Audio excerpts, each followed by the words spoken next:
Can I just take my face off of here? I'll be having conversation with people, and they'll be like, "So what do we do? What is our option?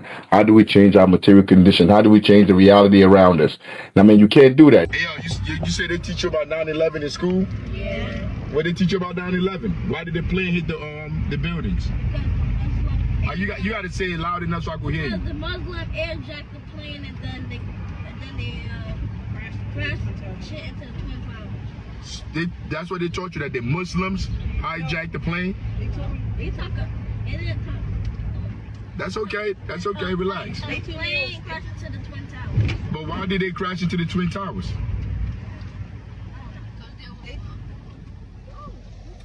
They didn't. Anybody? Hey, yo, what you were saying, Major? I also know that they crashed into the woods. Hold up, let Major speak. What'd you say, Major? My teacher told me that there was hijackers on a plane, and then when they crashed in, like left the plane, and there was more hijackers on the other plane, and they crashed into that. The Twin Towers again. But why did they crash into the Twin Towers? Because they wanted to go to New York. So they crashed into the Twin Towers to go to New York. They died to go to New York. They wanted to. The hijackers wanted to go to New York, but they crashed into the Twin Towers. Oh, they wanted to go land in New York, but they crashed in the Twin Towers.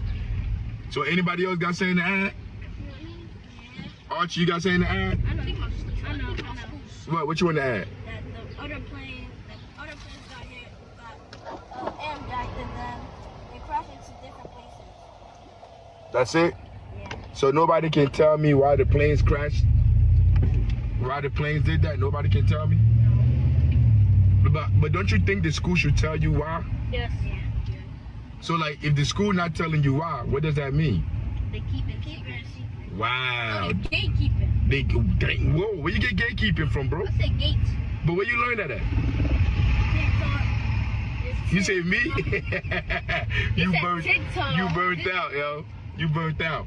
Nah, but the reason why they crashed into the into the Twin Towers is because the American government, America was going to their country, taking their natural resources, stealing their stuff, killing their people.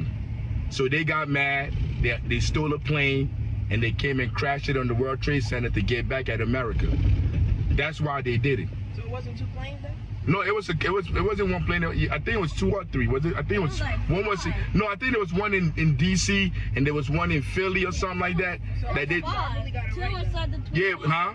I basically got it right now. There was What two did- inside the Twin Towers, and then another one tried to crash into the place that Trump lives in. The Trump Tower. My teacher told There me. ain't no plane try to go to the Trump Tower. The White House. The White House. Did the plane try to go to the White House? No, the Pentagon. I think that's One went to the Pentagon. Something like that. But these people be lying. The media be lying. The politicians be lying. So you never know what's true. But why they really did it, they said because America was going over to their countries and they were killing their people. They were taking their resources and they were putting military bases in their country. So that's why they did it.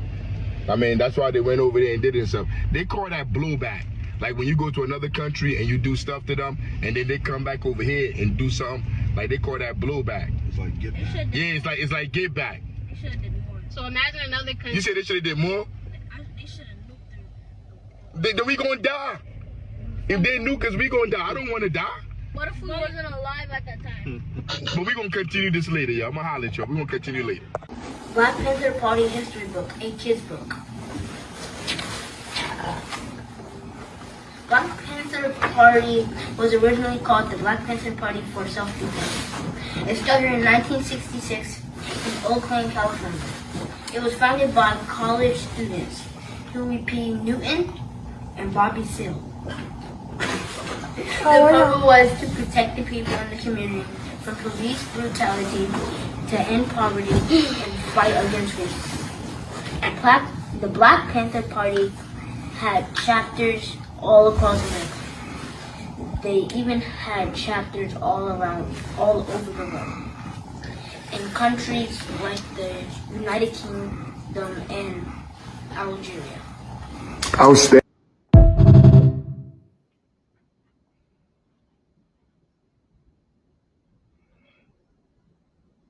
You good? Yeah, I'm good. Yeah, I'm good, General Secretary. All power to the people. Welcome to the Bobby Hutton Political Education course. Um, each week, students will be assigned reading and videos to study and will convene once a week to discuss the material, interpret and break down the core concepts, questions, and answers, and to prepare for next week's study materials. Remember, taking notes can be really beneficial, even audio ones, and don't be afraid to ask for help. We are all in this together. Uh, Each week, you're encouraged to bring the following: quotes from the material, questions you have, your interpretation of the material, core concepts, revolutionary spirit.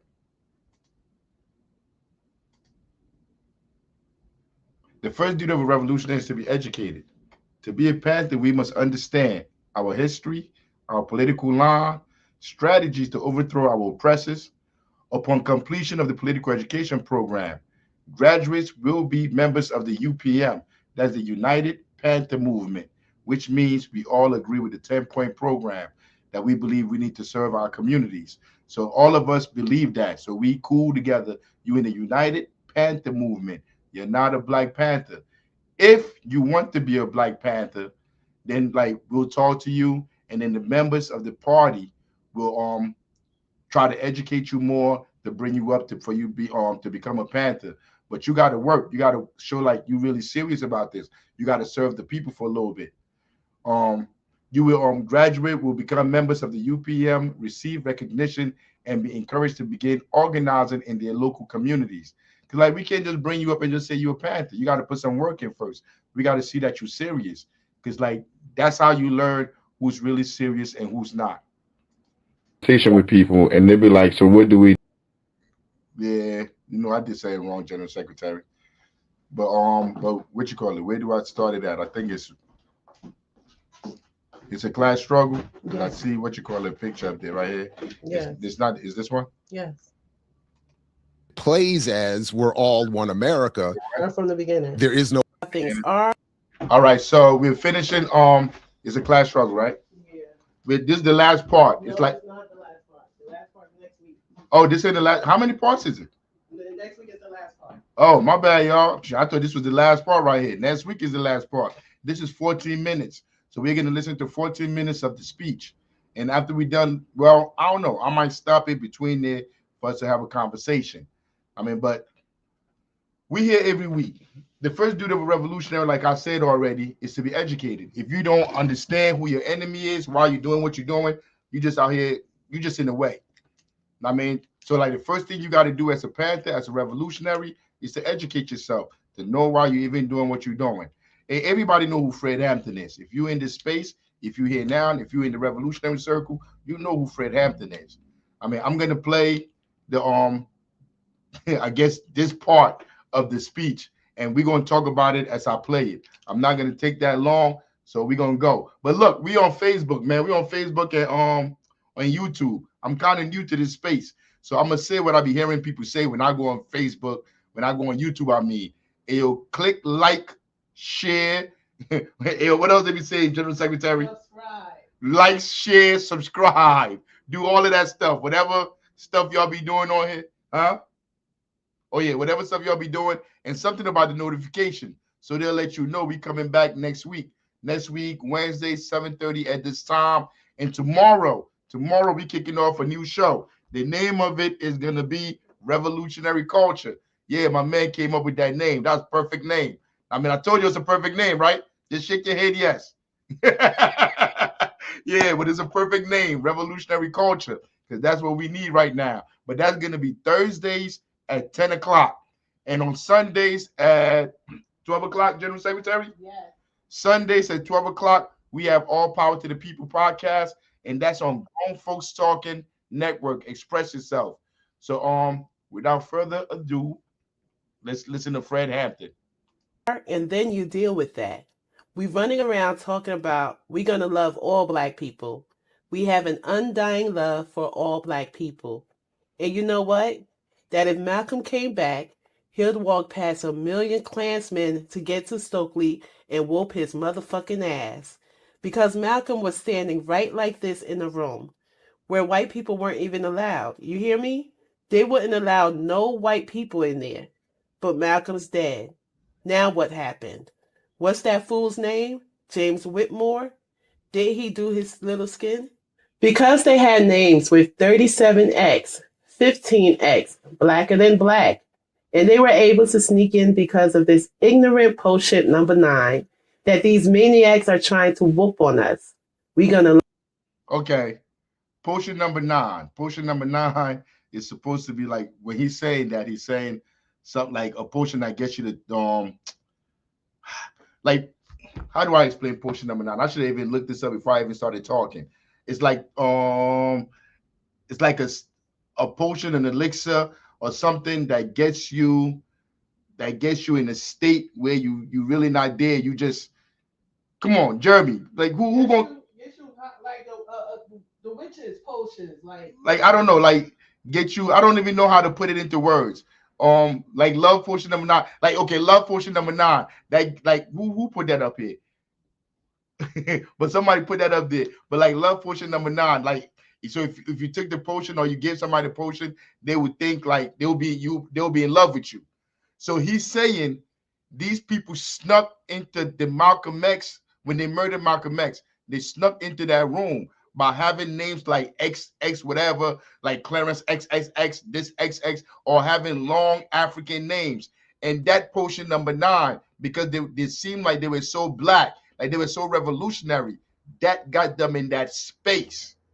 Like now, like when you see people now, like because they want to be revolutionary, like they name themselves up to somebody revolutionary, or you see the politicians because they say they want to be down with black people, so they all of them put on a kente cloth and take a kneel for George Floyd, as if that's supposed to give them credibility. I mean, to enter whatever space that the community, the people are in. I mean, so he's saying these people use those names. Those names are supposed to mean blackness. Like right now, everybody in the hood, they don't come out and say it, but they think to be like being black mean being a Muslim. Being revolutionary mean being a Muslim. That's cool. That's cool to do. They don't know what Islam is. They don't know what it's about. But everybody becomes Muslim because they think that's what black people in the hood do. That's what's cool in the hood. That's what's revolutionary. That means you're down. I mean, so that's their love potion for them to be accepted in that space. But anyway, but that's what he was saying about those names. Like they have all these long names, whatever. I mean, and that was the love potion that got them into that space where they assassinated Malcolm. Because there wasn't no white person that did it. It was another black person that did it. And why is he saying this? Fred Hampton is saying this to let you know, like it's a class struggle. Our struggle is a class struggle. Race is the byproduct of imperialism, of capitalism. But our struggle is a class one. That's what Fred is trying to explain to you. had names with 37X, 15X, blacker than black, and they were able to sneak in because of this ignorant potion number 9 that these maniacs are trying to whoop on us. We're gonna love all black people because every Negro is a potential black man. The man that testified against Chairman Bobby in the conspiracy trial down in Chicago was a black man. The man that has Chairman Bobby on a murder trial in Connecticut is a black man. The man who murdered Malcolm X is a black man. The judge that denied Eldridge Cleaver bond after a white man had granted him bond, a nigger who investigated on his own and said, "Nigger, I don't think you ought to be on the street," was a black man. Thurgood Marshall. Thurgood, no good Marshall, that the NAACP put in. That's one of the things about sitting in and dying in.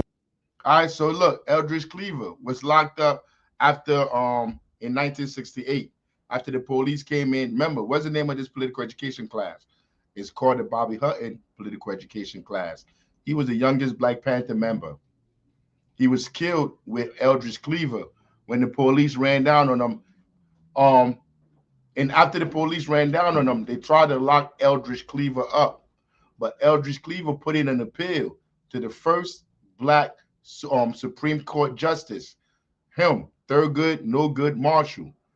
Thurgood No Good Marshall denied his appeal, and Eldridge Cleaver left the country. But he's saying this, he's saying that to say, yo, these are all black people. And just because they're black, that don't mean they're our allies. Because what? We are in a class struggle. And people like Thurgood Marshall, they're always the buffer class, the black bourgeoisie that get the masses of people to go along with the system that's oppressing them. And that's what Fred is trying to tell you right here. Like, all just because they black, that don't mean they kinfolk. You heard that before, but he's explaining it to you. I mean, and these managerial black folks, the professors, the intellectuals, the rich athletes, superstars, all these people, they don't care about the masses of black folk. They're not here for those people. And I'm not just talking about black people. You can talk about Spanish people, white people, whatever people you want to come up with. The elites of those groups don't care about the masses of the people, because it's a class struggle. They only care about their class alliances. They don't care about us. So everything they say to us is to get us to participate in this system, which is oppressing us generation after generation. And waiting in and crying in got us. If Thurgood Marshall hadn't been there, then Eldridge Cleaver would probably still be here with the people. He's a nigger, a bootlicker, a tonto, a jackanap, you understand? Going, I don't think you should be on the streets. And we running around letting niggas tell us we got to love all black people. You heard about the conspiracy trial on the West Side that they were able to win with Doug Andrews and Fat Crawford when they had the big burn on West Side in the Martin Luther King riots? Ask them, brothers, what's wrong with you? Brothers and sisters, ask them, was that a white man? No. Because Doug and them criticized us for our liberal stand. They call it liberal. So they let nobody in their hood but black people. But they didn't know. Anybody ever hear about Gloves on the south side of Chicago? He's not white. Glove Davis was later on one of the Chicago policemen that participated in Fred's assassination. Did you think Bugney was white? Bugney, who's taking all of your brothers and all of your little sisters and all of your little cousins and nephews, and he's going to continue to take them. And if you don't do nothing, he's going to take your sons and your daughters. And a lot of niggas is going to school now trying to make a name. We don't hear nobody running around talking about, I'm Benedict Arnold III, because Benedict Arnold's children don't want to talk about his children. You hear people talking about they might be Patrick Henry's children. People that stood up and said, give me liberty or give me death. Or Paul Revere's cousin. Paul Revere said, get your guns, the British are coming. The British were the police. Huey said, get your guns, the pigs are coming. Same thing. There'll be a lot of Newtons running around. A lot of your kids will be calling themselves Huey P. Newton III. They won't be calling themselves Ooga Booga or Karanga Tanga Karanga or Mama Lama Karanga. None of that shit. They won't be calling themselves that. You see, ask the pigs in California. Ask them. You see that? Hand me one of them posters, brother. The one right there. Now, if you... When he was saying they won't be calling themselves Malenga Renga or whatever, they won't be having all those names. He was talking about black nationalists. He was talking about black nationalists. So these are people, these are like intellectuals, academics, people that push black. Like all we need to do is work on black people. Like this is a racial thing. Because if they keep pushing that race first thing, we're not going to see the class dynamic under it. So they continue to push race. Yo, there's an entire community or class that is pushing this down our throats every single day. Yo, like if somebody gets shot by the police, like they'll come up, they'll go on TV and they'll be like, yeah, they have to stop doing this to black people. Like they include themselves in it, even though nobody in their class, nobody in their community that they live in, those rich urban suburbs that they live in, none of them up there is getting shot by the police 30 times in the back for having a cell phone. But they'll come out and they'll say like, yo, they hate all black people. This is white supremacy. It's against black people this. So you know what? What we need to do is pass laws to be stricter on guns, because this is what the empire told them, what capitalism tell them. So where are they going in the to go look for those guns? They're not going in those suburbs. They're coming right back into our community, to come in our community to hunt us down, to go find those guns. So when they kill us, when they lock us up, the school to prison pipeline, you still hear those black people, those academics, those intellectuals, those celebrities pushing those same ideas that have never worked, that has done nothing to change the conditions in any of our communities. They'll just keep pushing that. Yo, bro, I don't think there's anybody on this live that's blacker than me. I'm gonna keep it like I'm talking about skin tone. There's probably nobody here that's darker than me. I mean, so like, everybody can miss me with racism, because I understand racism. Not only do I understand racism because I'm a black person with a dark skin, I understand it because I live with black people that were also bigoted and stereotyped me because of my blackness and because I had family from Africa. Yo, I understand it from all over. So don't think I don't understand this racial stuff, but I understand this racism is a byproduct of capitalism and imperialism, that they use this to divide all of us. The same way how they make white people look at me as inferior is the same way how they made black people look at me as if I was inferior because I came from Africa. But you should have heard the jokes when I was little. Hey, yo, what you do? Y'all go to school in trees back then? African booty scratcher? Yo, I heard all of this stuff. I heard all this stuff growing up, going to school in the 3rd, 4th, 5th grade from other black people, not white people. I heard it from black people. So can nobody tell me like I don't understand the racial dynamic? I understand it. But at the end of the day, you could get rid of every racist person in America. Yo, the system, the institutions still don't change. These institutions will still behave the same way tomorrow. They will produce more racist people. All power to the people. Think I'm lying? Look at this. Take a look at this. Now, all you sisters here, tell me what looks better.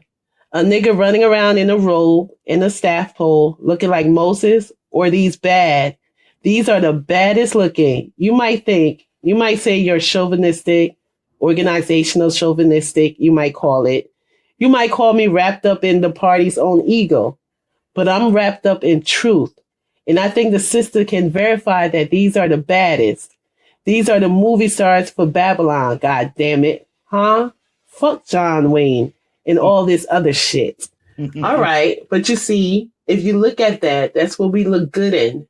We don't care if niggas wear dashikis, you understand? That's not going to mean anything in the final analysis. But what we're saying is that you need some tools. You ever had the occasion to have a doctor come to your house or a plumber comes to your house? Suppose a plumber came to your house. He opened up his bag and had a stethoscope and thermometers and hypodermic needles and syringes. You'd say, you came to fix the wrong plumbing, brother. You got the wrong tools. Something suspicious is going on because you don't even have the proper tools. Ain't that right? Suppose somebody came to deliver your baby and he had a plumber's tools. I know you sisters would scream bloody murder. No, but you'd say, this is not right, brother. We can't have this. You understand, you got to come a little easier. You got to show me something better. You got to have some tools that are more appropriate for the occasion. You understand? Because I don't have any running faucets or anything. So when people come into our community with tanks, and when they come into Babylon or Warsaw or whatever you want to call it, like they did into Henry Horner projects, and that's a manifestation of, a very clear manifestation of what's happening in Babylon.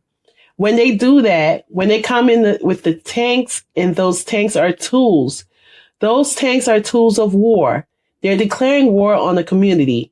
And if you, when they come into the community with tanks, you come out with dashikis and nothing but dashikis, boo-boos and nothing but boo-boos, sandals and nothing but sandals, then you're in the wrong place at the wrong time with the wrong people. You'd better go back in the house if you have to strip buck naked, if you got to go get asshole naked but puts you on even if it ain't nothing but a holster and a gun and some ammunition. Take your bare ass, you understand, and they won't consider you being naked. Nobody will try you, you understand, to whistle at you or anything. Because this will be gone from the minute any kind of sexual attraction you had will be gone. Because they will be looking at Mr. and Mrs. Colt 45, Mr. and Mrs. 357 Magnum. And the shapes of them are the best shapes we have in Babylon to deal with. And you, brothers, holding a 357 Magnum in your hand, there ain't nothing that feels like a 357 Magnum except one of these black, beautiful sisters. But we need them 357 Magnums also. We go out there, we'll be able to protect ourselves. Huey P. Newton issued a mandate long time ago.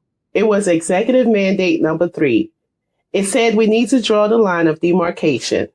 And when pig move on our cribs, we have to protect our crib with gun force. Pigs don't move on panther cribs. When they move on panther cribs, they make sure the panthers are out of town. We had a situation where they moved on a panther crib and they had 3 helicopters above his crib. I'm serious. See, they come prepared because they know when they're coming to a panther's crib that we might talk a lot of rhetoric, but we deal with the same basic jargon that the people in Babylon deal with.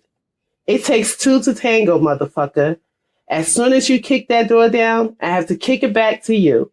We don't lock our doors. We just get us some good guns and leave them motherfuckers open.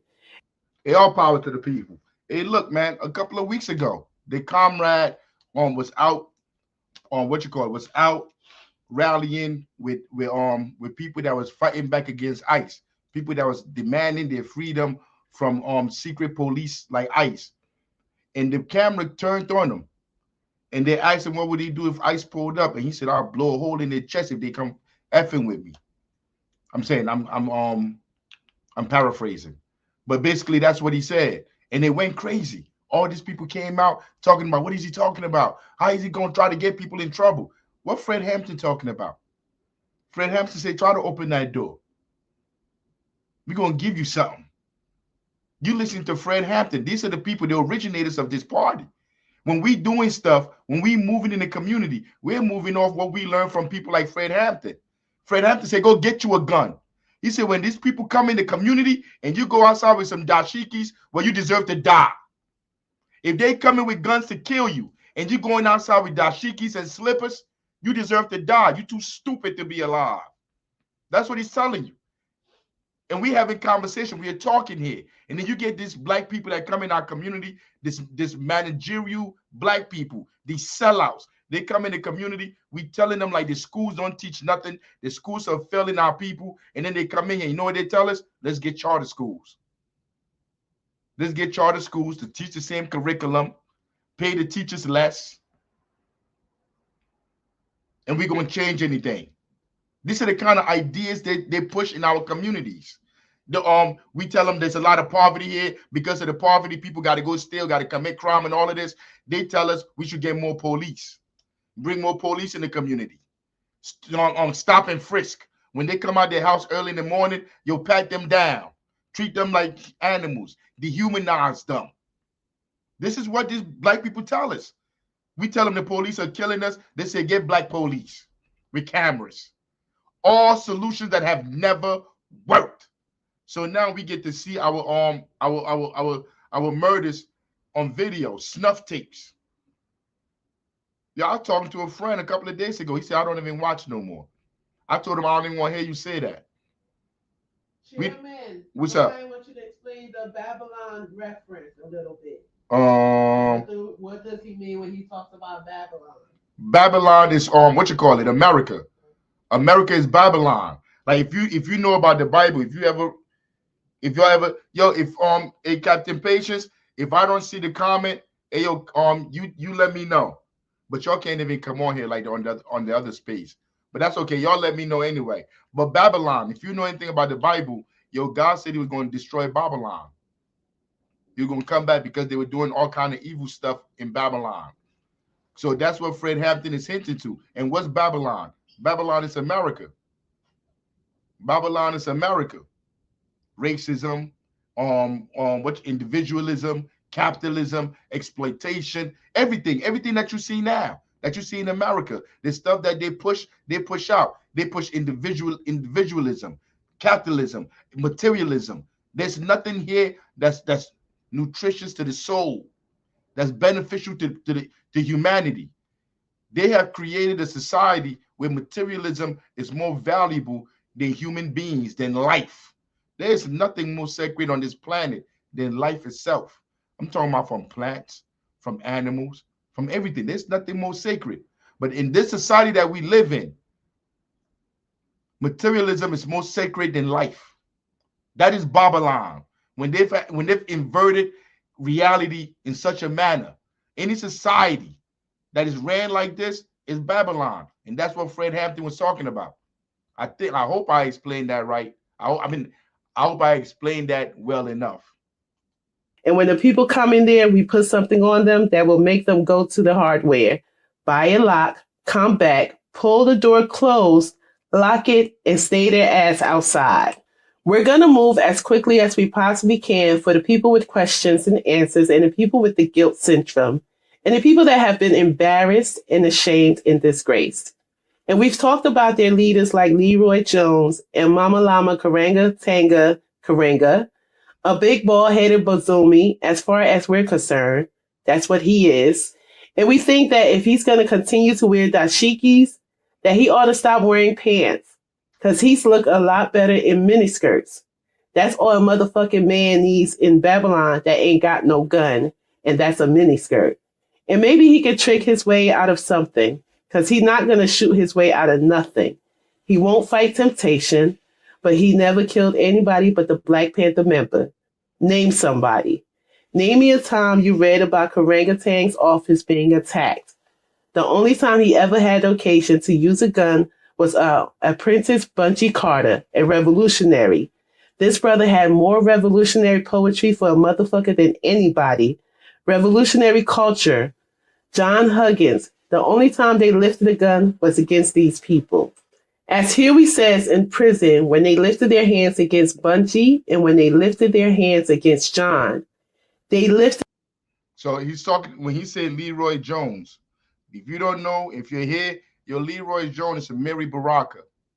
Leroy Jones is a Mary Baraka, the father of Ross Baraka. This is Fred Hampton calling him a fraud. Him and Karanga. Karanga is the one that came up with Kwanzaa.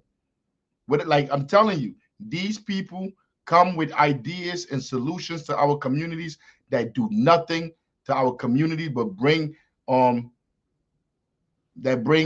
ignorance. That's all they bring to our community, straight ignorance. These people are federal agents.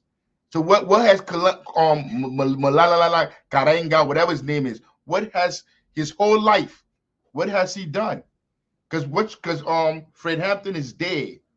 All these real revolutionaries are dead, and people like Leroy Jones, Mary Baraka, and Karanga get to live their whole life out. What have they produced? Leroy Jones and Mary Baraka produced the son, Ross Baraka, that's the mayor of Newark, New Jersey, that saw the largest displacement effort of Black people ever in the state of in Newark, New Jersey, ever. Right now, as we talking, the largest gentrification effort right here in Newark, New Jersey. When Ross Baraka took over, they used to call Newark Chocolate City. Black people are not the majority here no more. Remember Fred was telling you all these people with this so-called black name, revolutionary names like Leroy Jones, because he changed his name from Leroy Jones to what? A Mary Baraka, talking all this black. And what are his children doing? His children are the seamstress who are who are administering our suffering right now. Right now, they're telefitting our suffering right now in the city. He has his brother as the chief of staff. Ross Baraka is the mayor, got his family all over in the city, working all over the city from recreation. They control everything in the city. Not only does he control the mayor's office, he has, I think, like 8 people that's on the city council, on the mayor's team. Yo, they're supposed to be checks and balance. Checks and balance. Yo, I'm telling you, nobody know how to be crooks like these Negroes, bro. Checks and balance. You look up there right now. Right now, they're about to have elections in May. Yo, it's 9 people that's supposed to be on the board. Yo, like 8 of them are on the mayor's team. How are those 8 people holding the mayor accountable? All these people are scammers and hustlers. They're all frauds. And the way how they win, because the mayor's been in power since like 2012. His father has been politically active in the community. Ras Baraka's father was politically active in the community since the 60s, 70s. Was political 80s. They brought the first mayor here, I think in 1986, Ken Gibson. That's how long they've been here. Ras Baraka been here, his father been here, like trying to put him in position of power. And he's in position of power now. How are the people in Newark doing? You Google it and look at it. Look at the unemployment rate. Look at the poverty rate in Newark. Look how the children are reading on a 5%, doing math on 6% level. It's these people. It ain't white people. He's telling you. Fred Hampton is telling you. I mean, it wasn't white people that killed Malcolm X. It was a black person. They used these people to come into our communities and destroy our communities and murder our leaders. That's what Fred Hampton is telling you. I'm not the one telling you that. I'm about to play some more. Listen to Fred. To their hands against the best that Babylon possessed. And you should say that. You should feel any time when revolutionary brothers die. You never heard about the party going around murdering people. You dig what I'm saying? Think about it. I'm not even going to tell you. You think about it for yourself. We started the Black Panther Party in 1966. I'm going to tell you the whole story in a minute. We started dealing with pigs. You think we scared of a few orangutans, a few chumps, a few male chauvinists? They tell their women, walk behind me. The only reason a woman should walk behind a faggot like that is so she can put his foot knee deep in his ass. We don't need no culture except revolutionary culture. What we mean by that. All power to the people. What was it, 60s? You know how they say black men are male chauvinists, that we hate black women, we hate women. Yo, he's telling you right there. Shouldn't no woman be walking 10 feet behind you? We are not better than women. Yo, this is the Black Panther Party telling you this in the 60s. That the women should be walking next to us. Nobody's saying the woman should be walking in front of us. Nobody's better than the other person. We are all human beings. We are all equal. We are all equal. Yo, real talk, the person with the most power in our organization is the general secretary. The general secretary is a woman. I am the chairman. I am just the manager of the organization. But the general secretary is the one that really do all the work.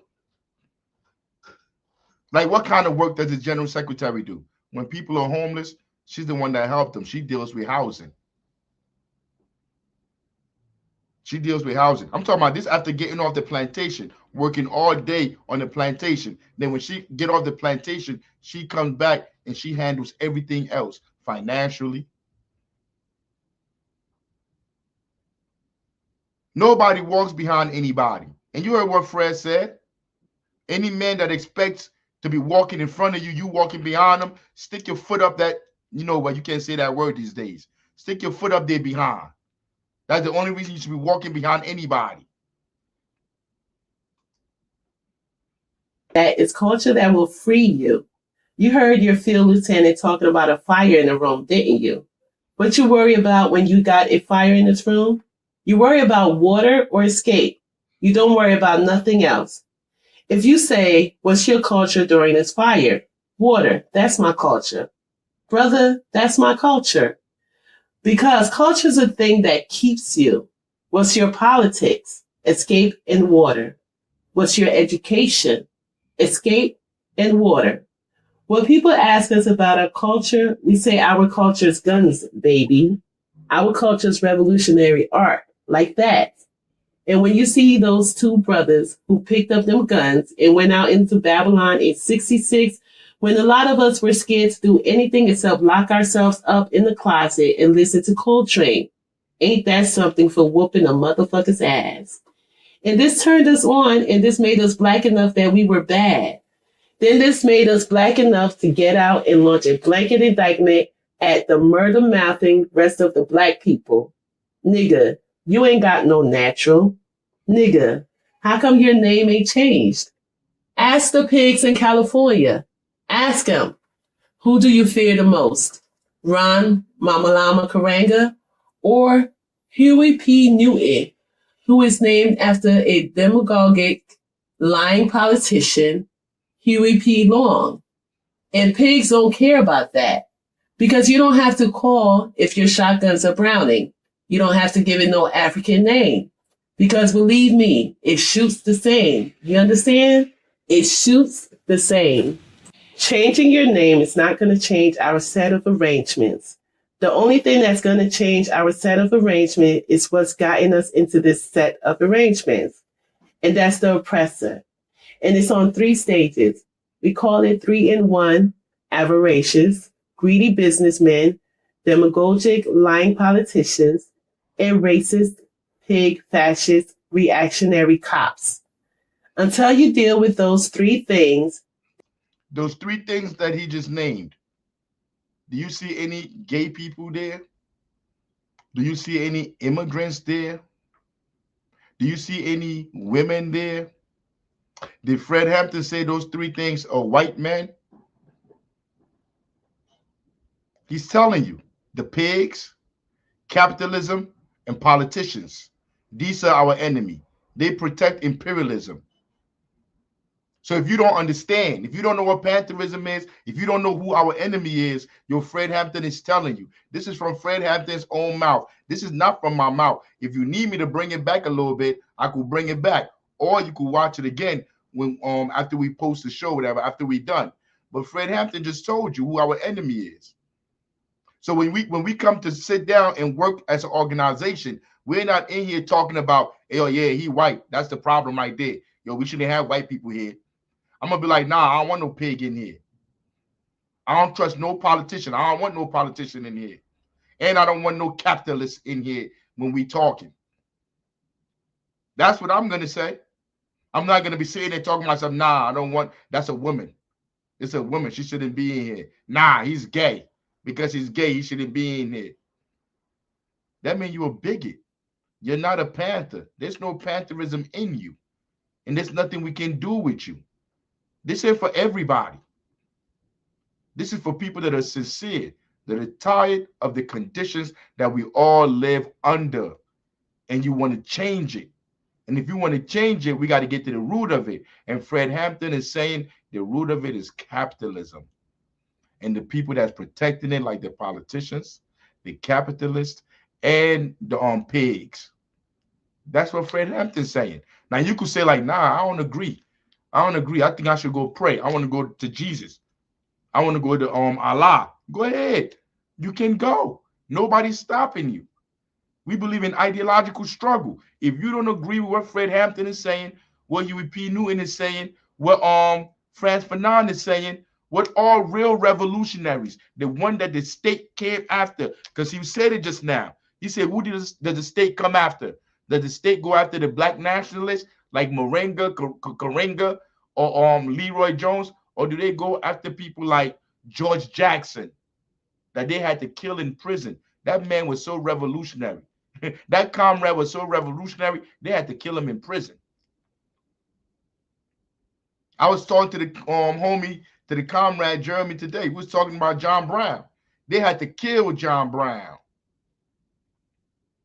The government had to kill John Brown, another white man. Why?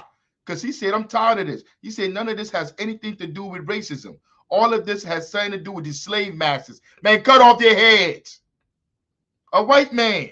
So he joined up with other black people, going around cutting this white people heads off smooth.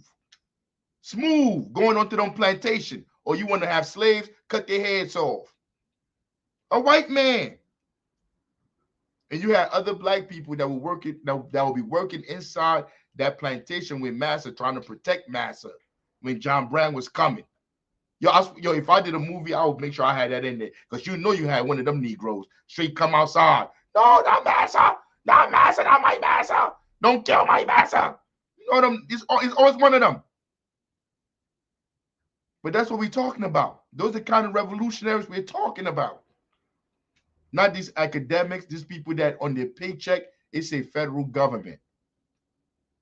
They work in the schools. They work at the police station. They're in the military, killing people all around the world on their checks, say federal government. They don't lead any of us. Those are not our leaders. Fred Hampton just told you who our enemies are. And our enemies is the people that's inside their class circle, the people that they fraternize with, their comrades. That's what we hate.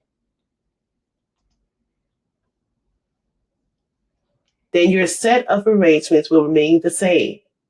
The only difference will be that you're still under fascism, but instead of Fred being under fascism, I'll be ooga booga under fascism.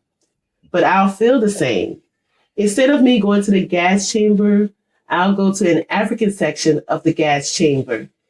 We so Africanized over here that if Africans came over here, you'd have to give them a catalog to find out what the fuck they were buying. That's right. You'd have to give them a catalog to find out what the fuck they were buying. You got posters and pictures and names. We're naming things and naming ourselves names they never even heard of. And we call ourselves Africanized. And ain't that something? You understand? If you're a racist, let me tell you something.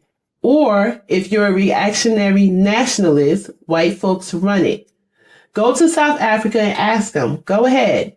If you want an example of cultural nationalism, the best one I can give you is Papa Doc Duvalier.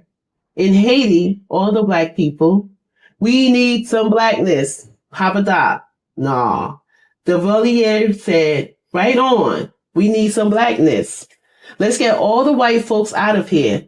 Got all the white folks out, and now he's oppressing all the black folks. When the black folks complain about it, he says, well, goddamn, what you all complain about now? I'm black.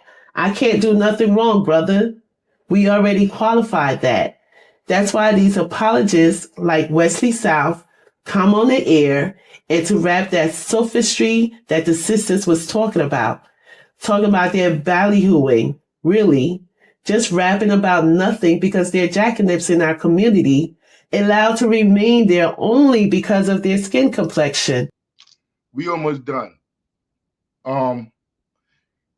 Some people change their name, so they find out like that their ancestors were slaves. So you change your name. You change your name to XXX, whatever you want to change your name to.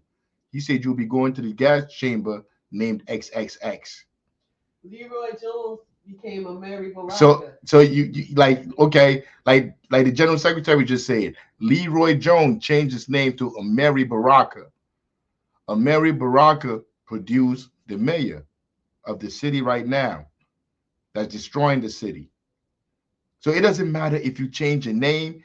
It doesn't matter what you call yourself, how you move. If you don't deal with the foundational issue, what the real problem is, you're not changing anything. You're just going to be you're going to have a different name going into the gas chamber. That's all he's saying. Like right now, there's a war going on. There's a war going on. We're talking about a world war right now, present time as we speaking. Today is March 17th, 2026. Is it the 18th? These days go by, man. They blur by to me because every day is like another day to me. It's work. We in the struggle. But be that as it may, it's March 18th, 2026. Yo, there's a world war going on right now. Most people walk around like it's nothing. And the people that's supposed to be leaders in our community, all they're talking about is elections in May.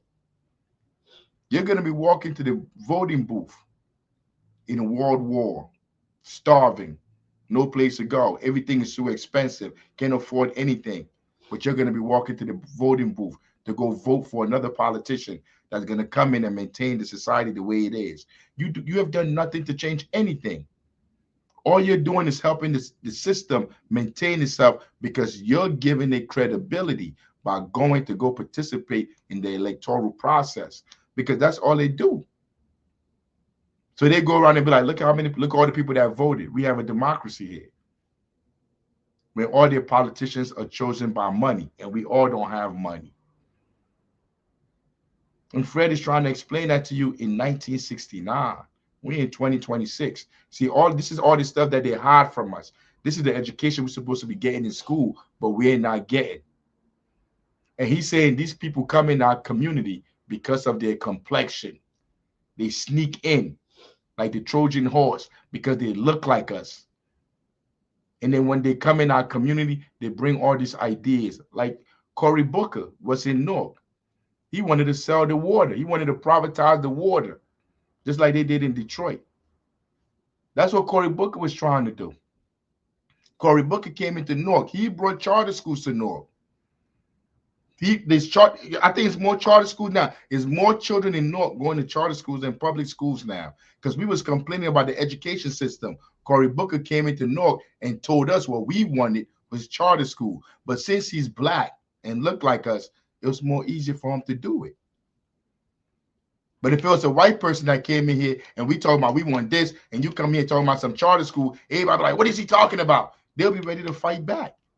You know, just like when Obama came in, Obama bombed the whole planet, kill people, send drones to kill people, made jokes about it. Everybody laughed. He's so cute. He know how to play basketball. But when George Bush or Trump or Biden come, like, it's not the same. It ain't the same flavor. Yo, it's still black people now that would tell you Barack Obama was the best president that America ever had. Even though black people lost the most wealth during his presidency.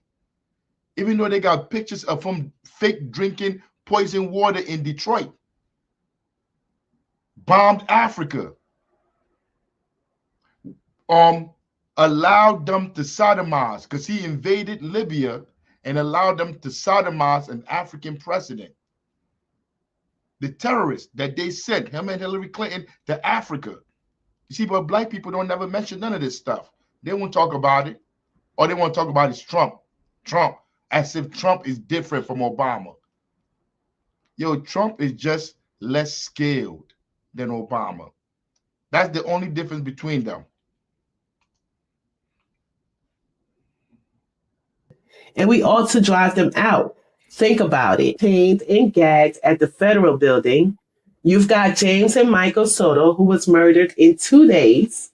By the way, for all you white folks who claim you're radicals, that claim you're going to support the party, we move in and we're saying that there's no better, there's no higher Marxist than Huey P. Newton, not Chairman Mao Zedong or anybody else. We're saying that unless people show us through their social practice that they can relate to the struggle in Babylon, that means that they're not internationalists. That means that they're not revolutionaries, truly Marxist-Leninist revolutionaries. We look at Kim Soo-sung. We look at Comrade the Marshal Kim Soo-sung of Korea, as towering far and high above in his social practice as Mao Zedong. If you can relate to that, cool. If you can't relate to that, walk out with your as picked clean like the chickens do, you dig? If you can't relate to that, and we're telling you that. Well, let me just show you. All right, and that's the section right here. So next week we're going to be finishing out the speech, right? Yes. So next week we're going to be finishing out the speech.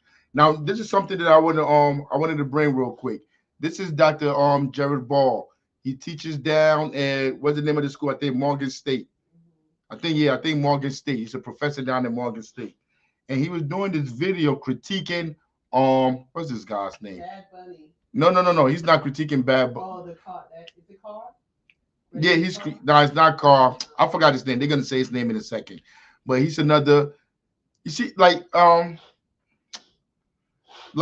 Dr. Ball, like if I tell him he's a liberal, he would think he would look at me as if I'm insulting him, because he would think to himself that he's not a liberal. But to me, on the ground, as a lumpen proletariat, because he's not a lumpen proletariat. He's in the managerial class, whether he want to accept it or not. He works for the government. He works in the schools. He's a professor in these schools. He's a professor at what I said, Morgan State. and it's supposed to be a black school, but those schools are not really black schools. And he'll be the first one to tell you there's nothing revolutionary about these schools. They're just white schools in blackface. He will tell you that. I'm sure he would. But he's critiquing the other historian here that's speaking, because the historian is talking about Bad Bunny, and I agree with him. I agree with his critique on him. But him, Ball, would not agree with my critique about him. I mean, but we'll talk about that in a second. But I want to play the video, and I want you to hear the critique, and I'm gonna come back to it. It has to do something with what we just read. So I don't think he's talking about me. I don't think he thinks about me. I don't think he watches my content. But, well, let me just show you. But because I think what happens here is actually pretty important. So here we go. But with regard, Gerald Horn, that's his name. Gerald Horn is his name. Like, they talk about him as this big intellectual, this historian. I don't respect any of that. I don't respect any of that, and I'm going to show you in a second why I don't respect any of that. present company excluded, of course, but with regard to a number of the podcasts, I've been disappointed to a degree. I mean, to give you one example amongst many. So this is a U.S. angle. This past Sunday, if I'm not mistaken, there was the Super Bowl. 100 million plus people tune in. Most watched program in the United States of America. And the halftime show was by this Puertorriqueño, Bad Bunny, who performed in Spanish, which is quite extraordinary, given the fact that the courts in this country have ruled that speaking Spanish can be a precursor to being detained by the immigration authorities, for example. So he performed in Spanish, but I was listening to this podcast, and it sort of revealed a certain kind of ignorance, which I think is all too common, because Bad Bunny was actually quoting Jose Marti, who was the Cuban national hero, who tried to reclaim, like so many before and since, the term America from the United States of America, because it technically applies to the hemisphere. And so Bad Bunny, in his remarks, he rattled off every nation in the hemisphere and said something like, together, for example. We're America. The Black podcaster, I guess he wasn't familiar with Jose Marti. His only reference, and this is the key, his only reference was Barack Obama. So he can only analogize Bad Bunny to Obama saying some years ago, we're not Black America, we're not white America, we're the United States of America. But now, I did say this. So this is where maybe this person thought I was the target of this, because that was my critique, that Bad Bunny was doing his we're not Black America, white America, Latin America, we're all America. Now, Dr. Horn could say he's referencing Jose Marti. We'll come back to that. I'm not aware of any evidence of that. I'm not clear on where Dr. Horn gets that.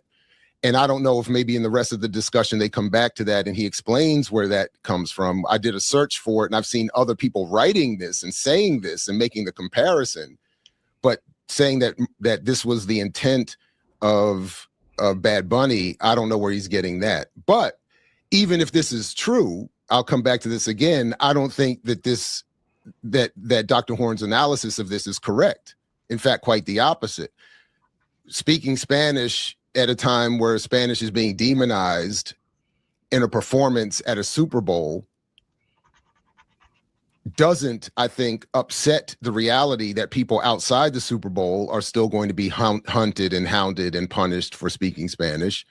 And it does, if anything, gives cover symbolically and aesthetically to that very process. And that's why I was saying, and again, if Dr. Horn was talking about me, I would have appreciated him including also my argument that it would have been around why I said all of this, and that the argument is that my argument was that it would have been more of a statement to not perform at the Super Bowl and then go online and just read Marty's statement or part of Marty's statement, which I'm going to show you in a minute. But all right, look, see, I agree with Jared with what he's saying right here. Yo, Bad Bunny shouldn't have even been there. When you perform at them places, you give the system, you give those institutions credibility. They're using you, they're using your status to claim credibility, to say, see, look, we don't hate Spanish people in America. We don't hate Latinx. We don't, however they choose to qualify themselves. We don't hate these people. We love these people. Look, we had Bad Bunny come up here to come perform up here in Spanish. Nobody knew what he was saying, but hey, he came to perform. That's what he's saying. He said if he really wanted to be revolutionary, he shouldn't have even showed up. But that's not what Gerald Horne is saying, the so-called intellectual, because he's saying he can't stand all these people that be on the podcast, like they're not smart enough. They can't even peep that that Bob, whatever his name is, was talking about Jose Marti. I know who Jose Marti is because I'm a historian. I took history, and I remember one of my professors was a Cuban professor, and we had to read about Jose Marti because we were studying about the Cuban Revolution. But when I was watching, or when I saw the Bad Bunny stuff, none of it that I saw made me think about Jose Marti. None of it.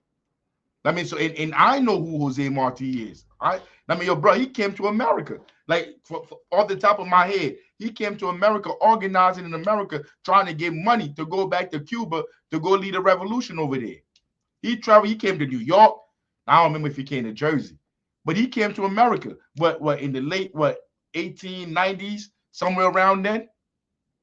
I think it was during the time they had the Spanish American War, something like that. But this it been a couple of years since I read about him. But Gerald Horne expects the average individual to know who Jose Marti is. Let me keep playing it because I want to finish out with my critique about him, Gerald Horne. I don't agree that even if he was intending to quote Marti, and I'm not again convinced that that's the case, that I or whoever he's talking about would have been wrong. I still think it plays as we're all one America. There is no black, white, brown. We're all one. It is his Barack Obama moment. So I still would hold to that. But anyway, let's go.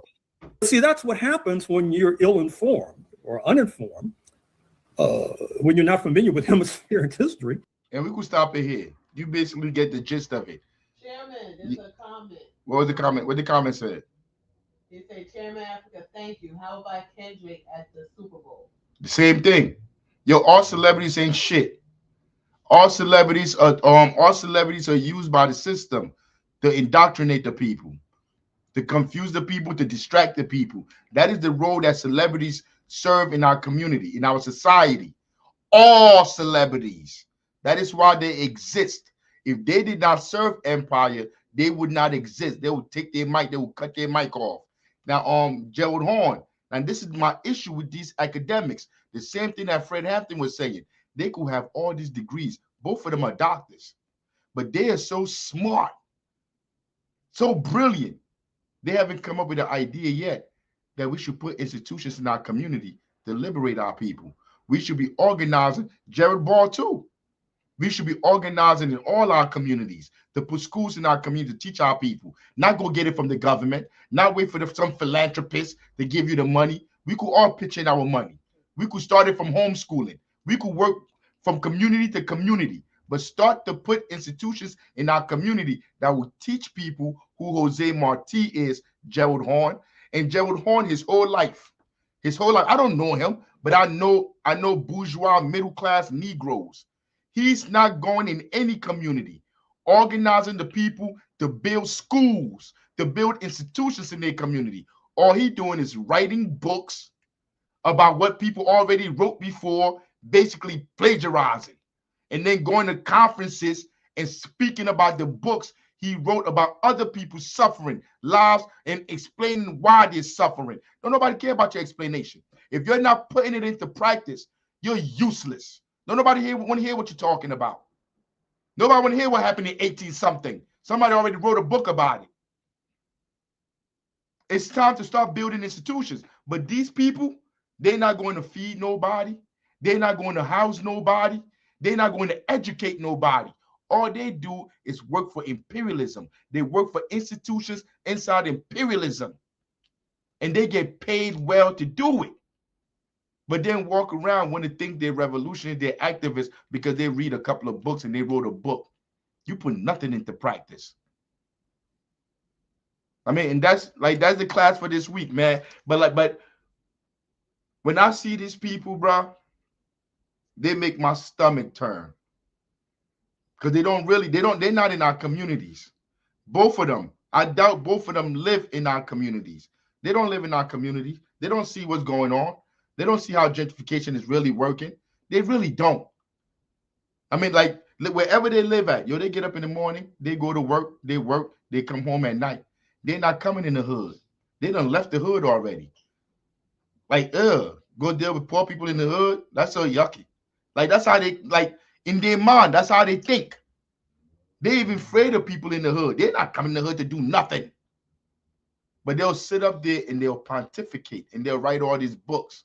And they have the platform to do all of that. So yeah, man, that's it for the show. If anybody got any more questions, anything in the chat? Just a comment. He says that there's a name in World War II. There's a name for that. He just can't remember. Where they pretend to care when it's just to serve the narrative. All power to the people. I can't remember the name either, but all power to the people. You're right. You're right. Wherever you go in history, I'm sure there is. Wherever you go in history, you have these people. You have this kind of energy. I mean, you have this kind of people that distract the masses of the people to serve imperialism, to serve the people in power, because that's how they eat. They eat the crumbs off the table. I mean, but we done for this week, man. So next week we're gonna finish out with the last part of it's a class struggle. God damn it, we're gonna finish out with it because that's the name of it. That's what Fred Hampton is talking about. He's telling you. So if anybody asks you, like, who's your enemy?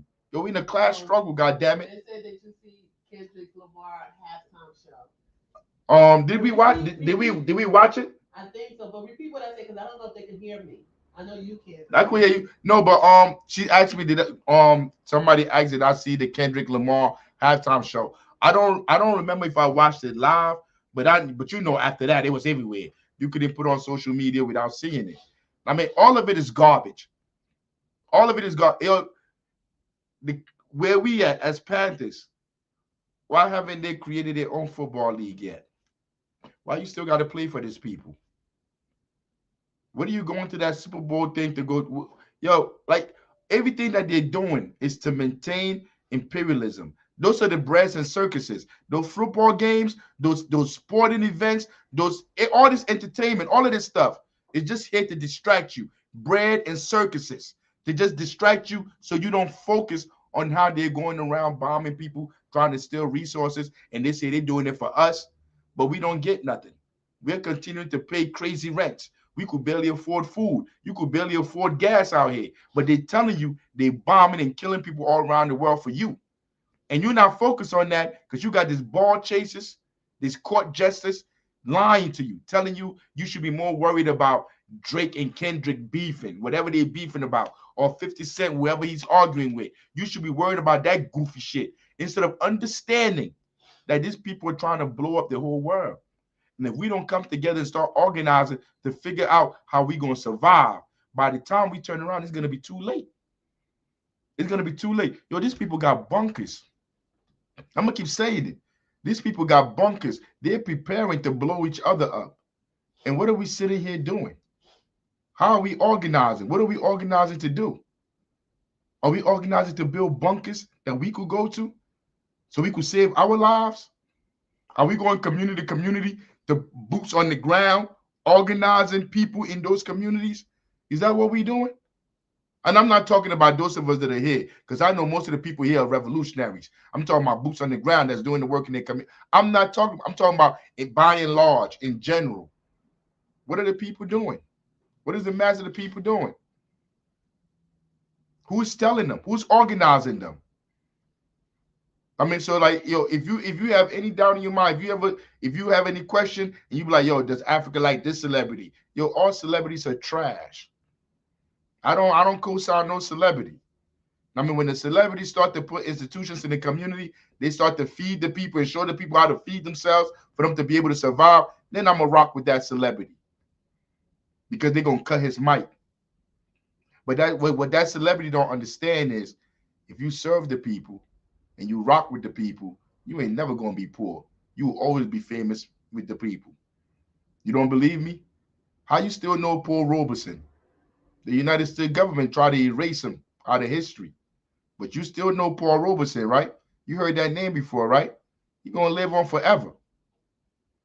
I mean, but yeah, but we done for this week. I don't want to keep everybody here too long. It's Wednesday, yo, the week almost over. I'm talking about capitalism so bad, it got you hating days. Like everybody hate Monday. That's how bad capitalism is. Like Monday ain't never do shit to nobody. But everybody love Friday because it's the weekend. Everybody like Saturday. Sunday, you start getting all hypertension. Like, fuck, I got to go back on Monday. I mean, but till next time, man, all power to the people. I live for the people. I die for the people. All power to the people. Press end stream. I don't know. I didn't press end stream. I went to. You can press end stream. It's up top to the right. Leave studio. I'm going to cancel everything and go back. End stream. All right, boom, right there.